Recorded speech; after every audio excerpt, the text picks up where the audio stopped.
তো এখন আমি দেখো যে ঝিঙে পোস্ত করে নিচ্ছি। এদিকে ঝিঙে আর আলু কেটে নিয়েছি, তার সঙ্গে একটু পোস্ত, লঙ্কা আর একটু বাদাম বেটে নিয়েছি, তাহলে আর কি পোস্তটা ভালোভাবে পেস্ট হয় আর তরকারিটা খুব সুন্দর থকথকে হবে।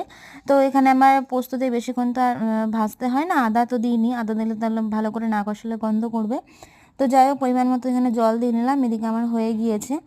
আর আমি এদিকে হচ্ছে মাছের ঝোলও করে নিব। তো এদিকে পোস্তটা হয়ে গেল, বেশ নামিয়ে নিলাম, এটা দুবেলা হয়ে যাবে। আর এদিকে আমি আমের চাটনিও করে নিয়েছি। তো এই দাও, আমের চাটনিটাও হয়ে গিয়েছে, তো এখানে ঢেলে রাখলাম আমের চাটনিটা। এরপরে আমার কিচেনটাও ক্লিনিং করতে হবে। মাছের ঝোল, আমের চাটনি, এইদিকে দেখো মাংস করেছি, ঝিঙে পোস্ত, তারপরে আমের চাটনি, পটল ভাজা, আলু সিদ্ধ আর ডাল। তো মাছের ঝোলটা রাত্রের জন্য রেখে দিয়েছি, বাকি এই দিয়ে আজকে দুপুরের খাওয়া দাওয়া হবে। তো আজকের ভিডিওটা এখানেই শেষ করছি। ভালো লাগলে তোমরা একটা লাইক, কমেন্ট, শেয়ার করে দিও। টাটা।